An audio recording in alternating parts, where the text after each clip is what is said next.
All right. Well, very interesting story that I want to talk about here in regards to Canelo Alvarez and Gennady Golovkin. I was reading an article.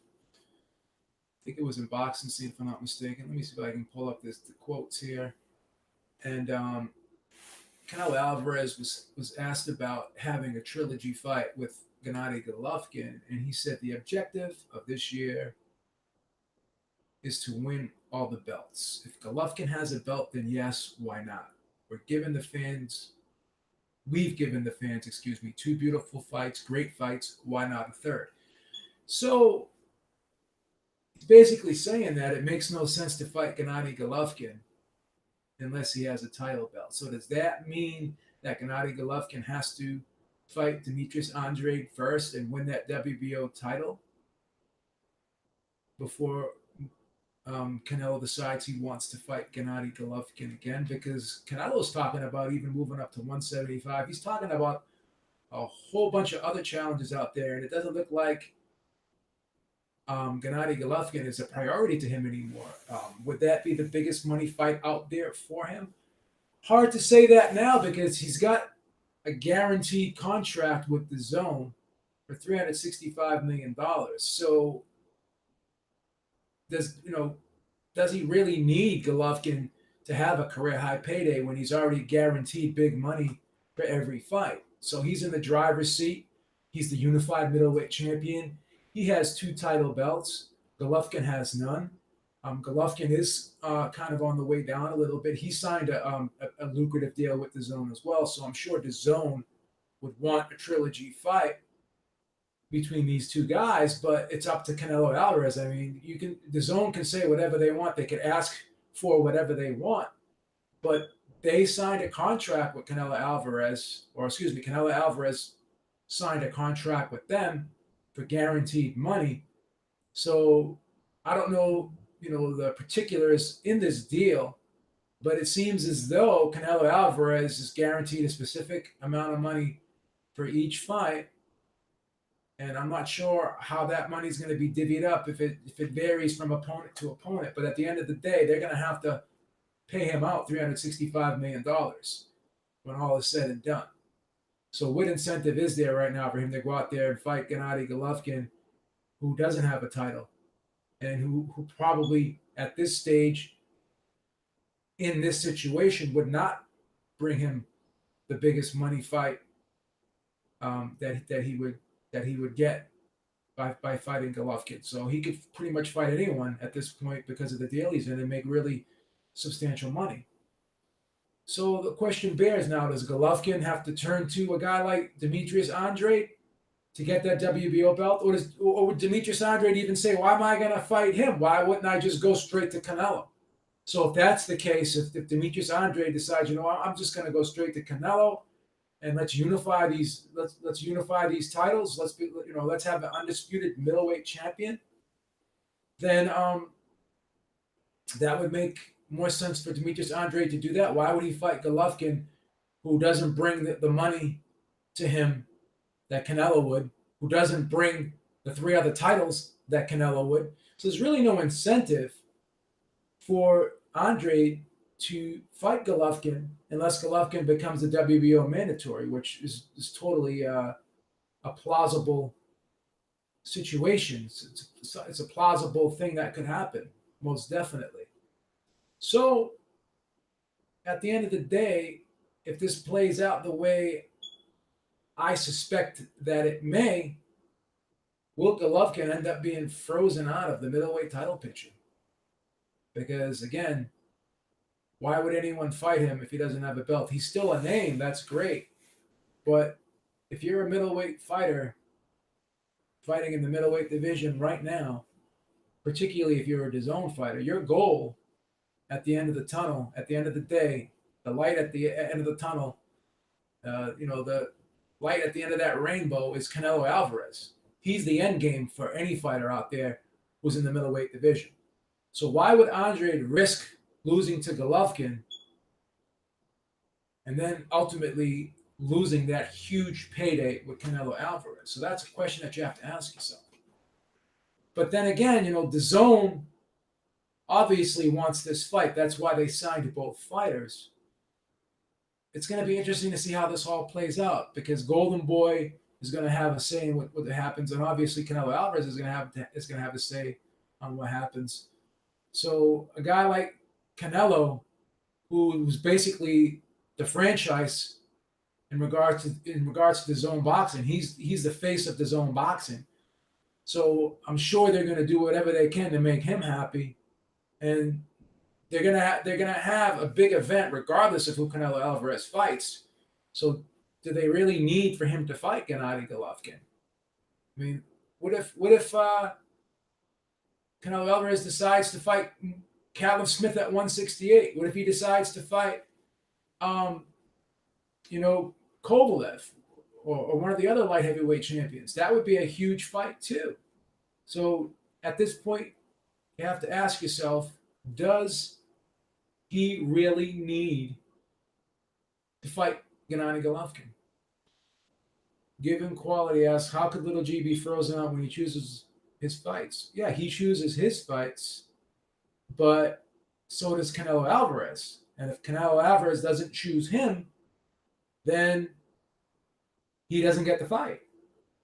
Now, the Earthquake says GGG ain't the victim here. I mean, he choosing to duck Andre. No, again, we don't know that. But what if Andre says, why should I fight this guy? If you were Andre, wouldn't you rather go straight to a Canelo fight instead of fight Golovkin and get the bigger money fight and get all the titles? There's no incentive for Andre to fight Golovkin right now when he's got Alvarez right in front of him. That's the end game for everybody. All the middleweights want to fight Canelo Alvarez. You didn't see Danny Jacobs go for a rematch with Golovkin, did you? No, he went straight to Canelo Alvarez because that's the money fight. That's the fight that makes the most sense. That's the fight that will get you all of the titles. So, okay, Young Merv, the Cutman says GGG can't make people choose him. That's correct. Doesn't matter if he chooses them. That's 100% correct. I agree with you. Given Quality says Canelo doesn't have a weight class anymore. Well, I mean, he's fighting at 160 in his next fight. So apparently he does have a weight class if he's the middleweight champion of the world, and he's going to be fighting and defending his middleweight title. So that's just an interesting question I have out there is how is this whole thing going to play out with Canelo Alvarez making these statements? And to be honest with you, is that third fight really, I don't know, is that something that everyone really wants to see? Is it going to be any different than the first two fights? I mean, I think these guys can fight 10 times and the fight's going to end up the same way. It's going to always be a hotly contested, close fight. So if you already know what you're getting, it's like when people, when Pacquiao fought Marquez for the fourth time, although that had a very climactic ending, but most people going into that fight would say to themselves, why are we gonna see this for a fourth time? Do the fans really need to see a third fight? I mean, I wouldn't mind a third fight. Don't get me wrong. I wouldn't be complaining about it, but I'd rather see I'd rather see Canelo fight Andre because that's a tougher fight, I think. And that would be a more intriguing fight for me because Andre's in his prime. Andre has a tricky style. He's a southpaw. He's big. He's tall. He's a great counterpuncher. Just like Jacobs is a big, tall, middleweight, athletic guy, still in his prime, where Canelo's not in his prime anymore. And I think that, not Canelo. Golovkin's not in his prime anymore. And I think Canelo pretty much has figured out Golovkin. I think the more they fight, the better Canelo's going to do, and I think the worse Golovkin's going to do. So would the third fight really be a great fight? That's the question you have to ask yourself. Given Quality says, if Canelo is going to be bouncing from 160 to 175, he ain't got no weight. He ain't got no class anymore. He can't control weight. Well, he hasn't fought at 175 yet, but he has fought at 168 a couple times. So we'll see what happens. You could be right, Given Quality. I'm not saying you are wrong here, but until he gives up those middleweight titles, we have to suspect that he's going to be staying at middleweight for a while here. He may have a one-off every now and then, but till he relinquishes those titles or someone beats him for those titles, he's probably going to hang around middleweight for a long time. Alex T says, I'm not going to blame GGG for taking a soft touch coming off the Canelo loss, but after this, he needs to fight a belt holder. But again, there's only two guys he can fight. That's going to be Andre, and that's going to be Canelo. And if those two guys do not want to fight him, and he's not a mandatory, then he will be frozen out. Now, I'm not saying Andre for sure would say no to a Golovkin fight, but I have to suspect that he would push harder and he would want a Canelo fight more and probably try to go after that fight first. Given quality says, I don't think Canelo will give any of the belts up and won't be forced to either. Well, that's a good point. Maybe you could be right. You could be wrong. Yeah, that's a good point. Roa says GGG is freezing his own damn self out. He's ducking Andre while Canelo is fighting the man he didn't want to rematch. Fair points. And here's another thing people are forgetting too with Golovkin. And again, I'm not going to turn this into a Golovkin bashing session, but obviously everyone knows the statements that his trainer made. Anyone from 154 to 175 will fight them. Obviously, that wasn't the case. He never fought Lara, and he never fought Ward. He never really moved up. He always did stay at 160, and then he said, "Well, we're all about unifying titles," but then he allows himself to get stripped of the IBF title, so then the titles become fractured. So he kind of did this to himself a little bit. I'm not saying he made horrible decisions, because obviously he made some very, very good money in the first two Canelo fights, and he ultimately got a great deal from DAZN. So if he just wants to ride out into the sunset with not having any tough fights and just getting paid to fight, mid-level competition, again, that's his call. He's coming back and he's fighting at 164 in this catchweight fight. I don't know how much sense this makes, this fight. Obviously, took some time off. He wants to come back with a soft touch. And I'm not saying, every time out, you have to go out there and fight a killer. I'm not saying that. But it's going to be interesting to see what happens after this fight, who he's going to fight next. Because I'm not so sure that this trilogy is going to happen with Canelo anytime soon or in the near future. I don't think that's a given. Now, when he first signed the deal with DAZN, I thought it was. But now listening to Canelo and hearing him talk and reading about what he wants to do, I don't think that GGG is in his bucket list to do things right now. I don't think that's a priority for him. He doesn't sound like he cares if that fight happens or not. There's other fights out there. D-Style, I want to do a collab, and I'm ready to do one now if you want after I finish this video. I don't know if you're working right now, but I'll definitely set up a time with you, and we will do that collab on that video that we talked about, because I'm definitely going to want to do that. But I have to be somewhere at 7:30 tonight. But if you want to do this later, if you want to do it at 5 o'clock Eastern time, my time, I don't know what time you get out of work, but yeah, just text me with a day and a time, and I will definitely make it happen, brother. I will definitely make it happen without question, because I think that the topic we talked about would be a great video, and I'm definitely looking forward to doing that with you, because you brought up some good points and I agree with them, and I kind of want to even expand upon the points that you made, because I think we had some great points. I don't want to keep talking about it because these guys don't know what we're talking about. They're gonna get aggravated. But yeah, me and D-Style are gonna do a great video. We got a topic that we're gonna collab on, and we'll do a live hang-on on it. You guys definitely can join in with your input and your opinions and questions on the whole thing. But awesome, D-Style, no problem. Yeah, Andre would take the GGG fight, but the Canelo fight would be more appealing to him. I really don't see anyone beating Canelo at 160 at this point. I no longer think Charlo has a puncher's chance, says Alex T. That's a good. Those are good points, man. Those are good points. So yeah, I mean that's the thing. I got to take my hat off to Canelo. I mean, he definitely has the best resume in the sport of boxing right now.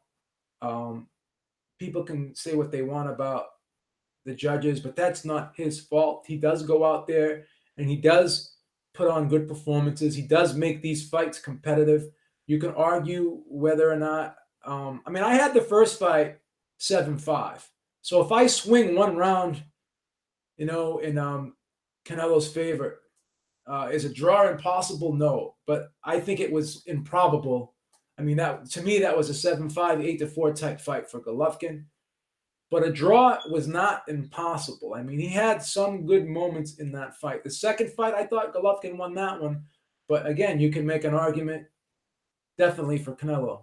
Both fights were competitive. They were close. So I'm not gonna. It's just kind of weird how every close fight he gets the benefit of the doubt. But again, that is not his fault. We can't blame him for that. Unrivaled Boxing Talk and News says, I'm convinced Andre and Canelo will fight for undisputed. I see it that way as well.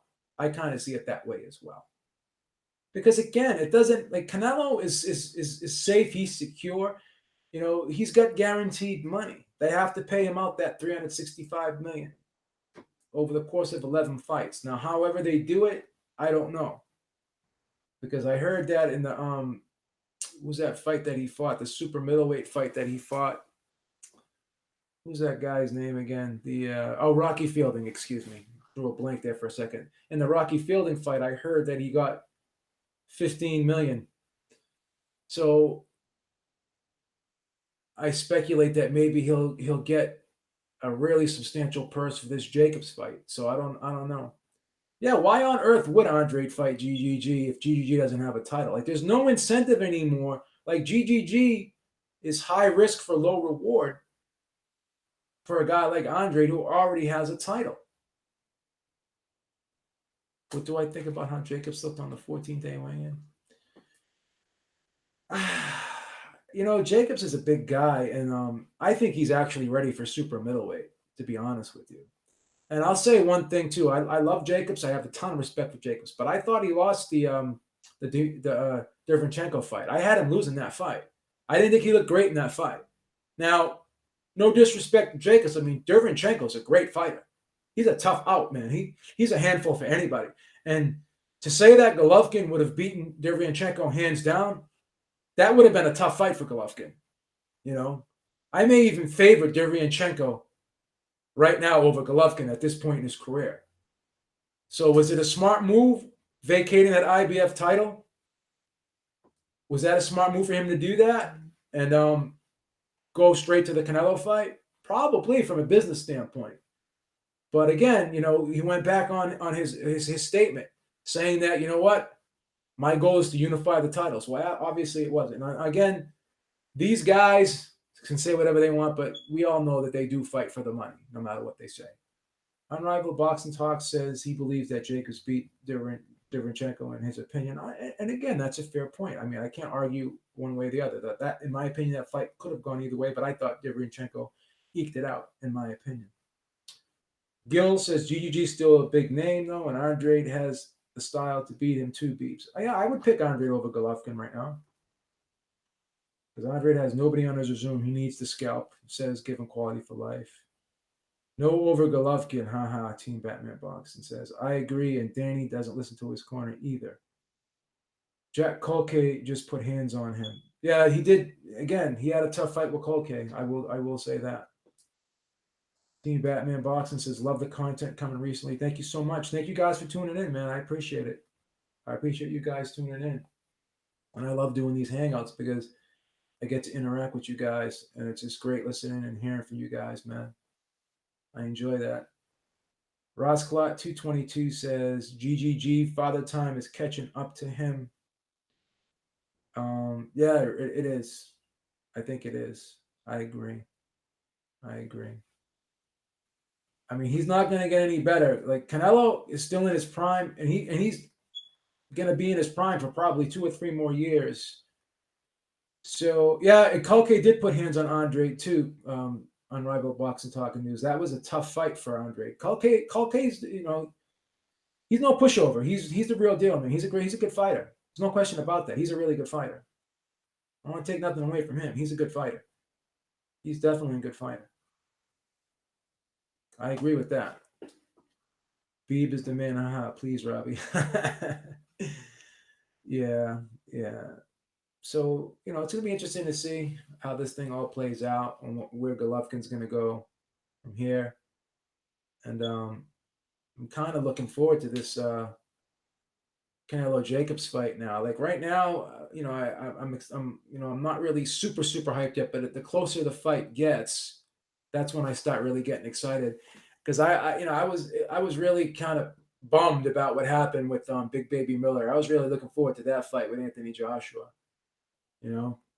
So now, hopefully that this Jacobs Canelo fight turns out to be a good fight. Seems like it would be. So we'll see what happens. And then the Zone's having the Super Series coming up pretty soon. So we'll see what happens. I mean, it's just bad luck for Joshua, bad luck for the Zone.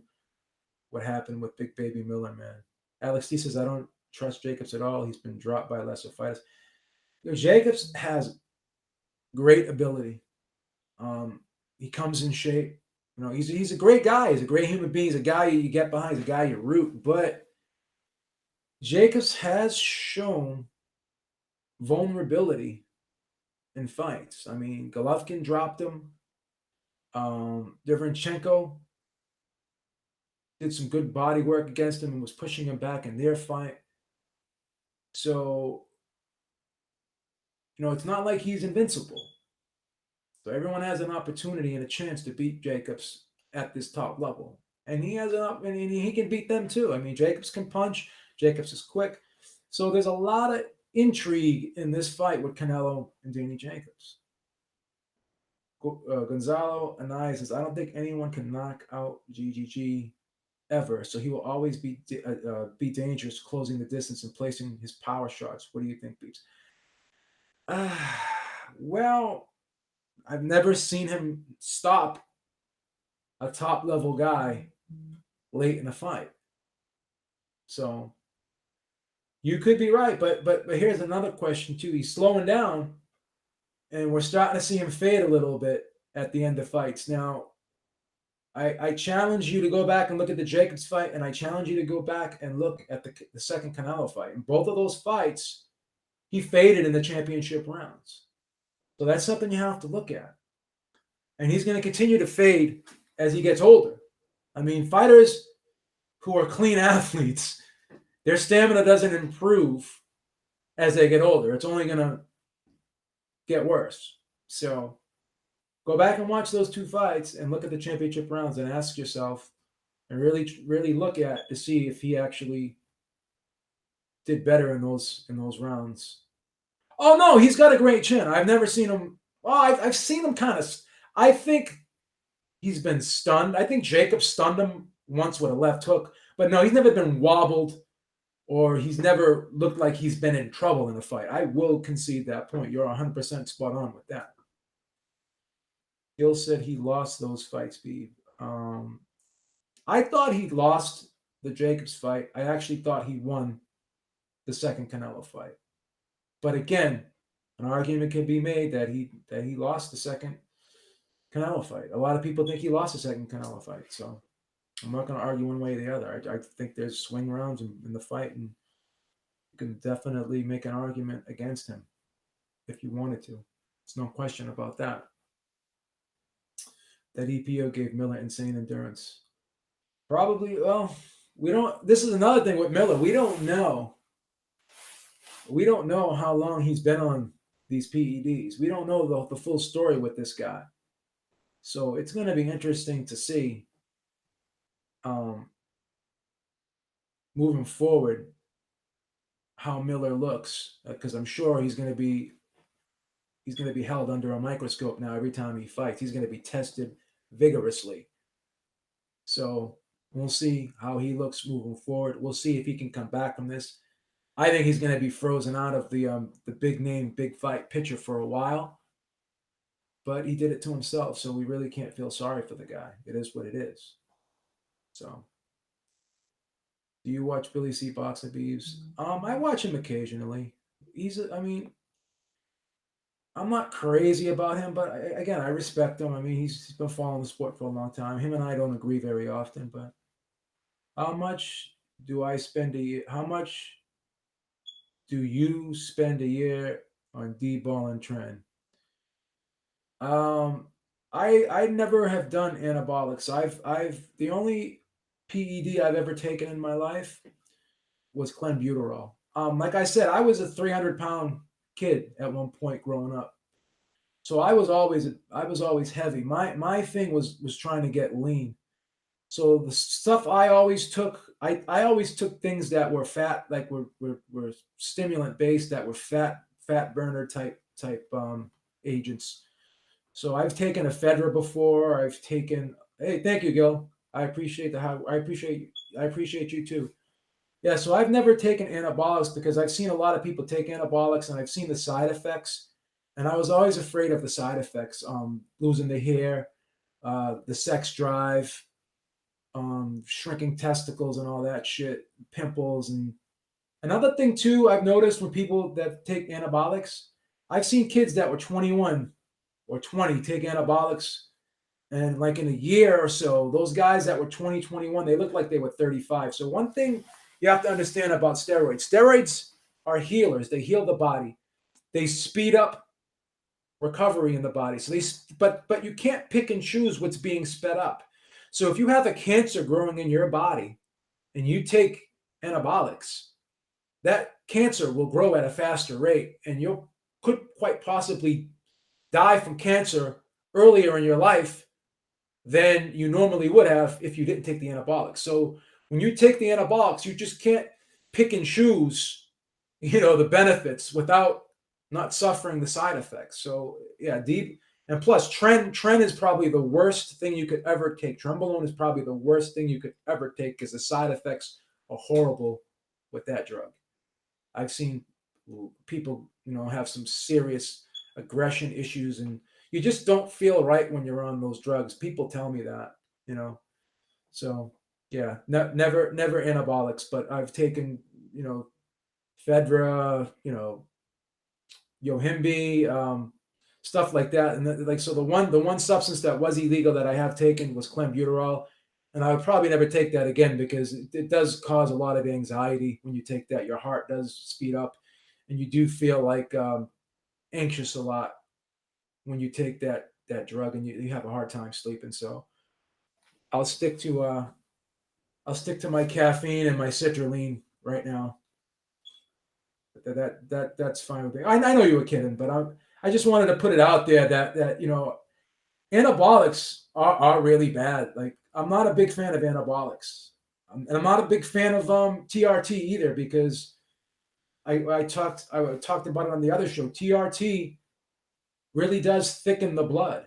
It thickens the blood, and if you don't give blood regularly when you're on TRT, you're at risk of getting causing a stroke for yourself or getting blood clots because it just thickens the blood. So you have to always worry about the side effects whenever you take a drug, because a drug may have great benefits, but are those benefits worth the side effects? So we'll see what happens. But that's what these guys don't know. And I still have to ask myself, well, again, Rosclot says TRT is safe from my understanding, especially for men over 50. Well, again, you have to understand the blood work because the viscosity of the blood will thicken. They'll tell you that, right? They'll tell you that right away. When you get TRT, they said you may have to come in and give blood regularly, like every month, every 2 months, you may have to give blood because your blood is going to get thicker. And you are at risk for a stroke. So TRT can be very dangerous if it's not managed correctly. That's why if you're on TRT, you should be getting your blood work at least at the very bare minimum every 60 days. Because again, you're changing your body. You're changing your body. Whenever you put your body in a state that it normally isn't in and possibly doesn't want to be in, it's not a good thing. So Joe Rogan's on TRT and he recommends it. I wouldn't do it though. With all due respect to Joe Rogan, if you look at Joe Rogan lately and you look at the size of his head and you look at his facial features now, like him and I are the same age. And he looks a lot older than me. Like I said, sometimes when you take this stuff that when you're taking something that accelerates healing in your body, you're speeding up your system, you're speeding up your heart rate, you're speeding up everything. Your cholesterol goes up, your LDL. You're taking your body to a place that it doesn't want to be in. So, like I said, you take them antibiotics, you take that TRT. In my opinion, I think it speeds up things too much and it ages you. So that's just something that I've seen. And I've never taken any of that stuff, but I've looked at people and I've observed people who've taken it and who took it over the years, and they just did not look the same as they did before taking it. Like their face looked a lot different. Their bone structure looked a lot different. They looked older to me. So I don't want to look older. My goal is to always try to be as young as I can.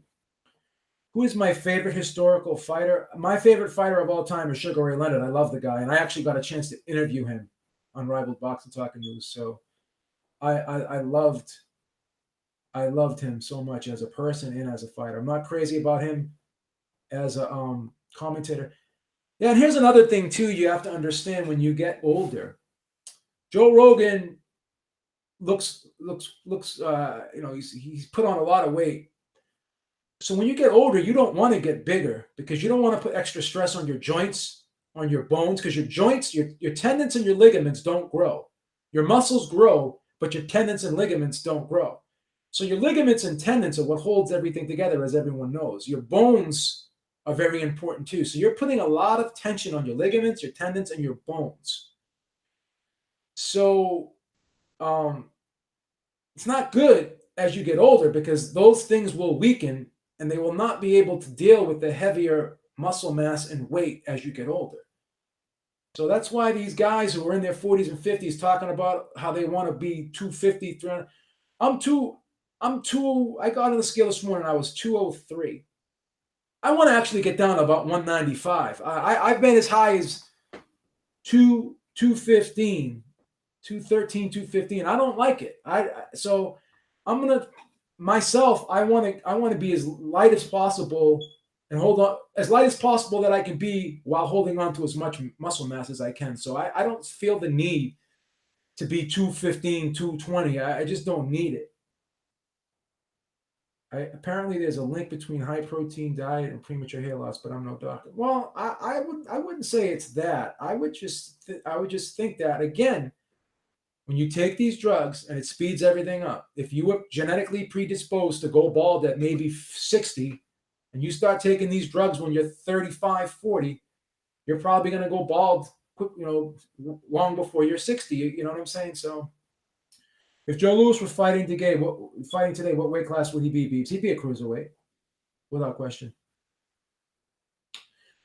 Sonia Torres says Triple G was sitting there yesterday at the presser like if he was God Almighty himself, sitting there, all smirking, arrogant, speaking in Russian when we know he speaks English. No smiles, no laughter. Well, again, I tried Resmack, I've tried glucosamine chondroitin, and I had no success with it. I'm not crazy about it. I think glucosamine causes you to retain a lot of water. It's kind of like a salt-based type thing. So I'm not. What I've come to love for joints is turmeric and fish oils. I swear by that. And even the citrulline malate helps with the joints too. I notice. I take Boswellia too. Yeah, some people say it works. A lot of people say it don't. It's like a 50-50 thing. Same thing with creatine. Some people take creatine and they love it. Other people hate it, man. So it's all case by case. I'm not the type of person that believes in one size fits all for everybody. You know, There's certain supplements that, like vitamin D. I love vitamin D. Fish oils, turmeric. But again, if you're on a blood thinner or you have problems with your blood being thin, you got to be careful with all these anti-inflammatories, because you don't want to have your blood too thin, because then you won't be able to heal when you get cut and stuff. So yeah, so do you want Ruiz or Hunter for the Joshua fight? Gonzalo Anaya asks me. I'm sorry about that. I would rather see Ruiz. Yeah, yeah. No disrespect to Hunter, but I don't know. Sonia Tara says, I think the zone will make and can make Andre take Triple G fight. I don't think so. I don't think so. It's up to them. It's up to the fighters to sign the contract. So I don't know. Unrivaled Boxing Talking News says zinc is good in my opinion for blood. Yeah, I take ZMA every night. So, and I very rarely ever get sick. Vitamin D is linked to improving depression. Gonzalo Anaya says possibly. That Canelo is not giving up those belts. He wants to unify his country once in the United States, once in the unified. I listened to all the Spanish videos, Sonia Torres says. Okay. Yeah. Ross Klutz says he takes ZMA as well. Who's on my top 4 pound for pound list? Do you think Crawford could beat Spence? I would pick Spence over Crawford, but again, it's not impossible for Crawford to beat Spence. It's definitely a winnable fight for Crawford. No question about it. No question about it. You need Unrivaled Boxing Talking News. You need what? Vitamin D, because you were a former leukemia patient. Is that what you're saying? You need vitamin D, or do you need ZMA, or do you need zinc? I mean, is it zinc or vitamin D you're talking about? I'm guessing it's the zinc, right? Yeah. Yeah, I mean it's good. Zinc is a good supplement too. It's good. It's good. It helps out with the immune system. It helps out with the blood too. Zinc. Okay, thank you. That's what I suspected. Seems to be putting the zone seems to be putting them in tough though. Well, I mean, hey, what's up, Georgie? How you doing, brother? I don't know. These last couple UK cards, I wasn't too crazy about on the zone. I thought they were kind of mismatches, in my opinion. So we'll see, man. Crawford might be quicker to the punch than Spence. That could be good. That's a good point. Yeah, that's a good point, man. That's a good point. I'm going to be doing a video later. I want to talk more about this Crawford situation. Hey, what's up, Georgie, man? It's good to see you back, brother. How good is Demetrius Andre's power? I think Demetrius Andre has very underrated power, and he has a surprise element to his power because he throws that left hand really sneaky. It's hard to pick up on that left hand and engage that left hand, man. So, yeah. Georgie Porgie, the man, the myth, the legend. Yeah. Yeah. So as I was saying, I'm probably gonna check off in a bit. So I gotta take care of a few things this afternoon. Gotta do a few things for my job this afternoon. That's the beauty of this job, man. Having all this free time, I just have a list of things I have to do, and basically, when I get them done, I can do whatever I want. But I have a few things I want to bang out this afternoon. So I may jump on later because I want to talk about Khan and Crawford. I want to talk about some of the things that Khan's been saying a couple days after the fight. So Crawford versus Danny Garcia, I'd love that fight, Antonio, but I don't think it would happen in the near future. But yeah, so I'm probably gonna jump on later, and then look out for that video that me and D Style are gonna do. We're gonna have a great video. We have a great topic to talk about. But probably I'm gonna check out right now, guys, and thank you everyone in the chat for tuning in. Thank you so much. Turmeric, fish oil, and vitamin E. Yeah, I do take all that stuff, Sean, and I take vitamin D on top of it. So yeah, all that stuff. Vitamin E is good too because it helps with the absorption of the fish oils. It's a very, very good supplement. Vitamin E is a fat-soluble vitamin, so it's really good. It helps out with the heart and everything. It's good for circulation. So yeah. Thank you, Georgie. Thank you, Georgie, for telling everyone to support the channel. Hit that thumbs up button. Thank you so much, man. And thank you everyone for joining in. And I appreciate it. And again, look out for the video possibly later today, and then probably maybe tomorrow or later in the week. D-Style and myself will do a nice video, collab video together. Thank you guys. Have a great day. Thank you for supporting. Thank you for tuning in. Take it easy, guys. Have a great day. Viva's out. Peace out. Talk to you all later, man. Have a great day.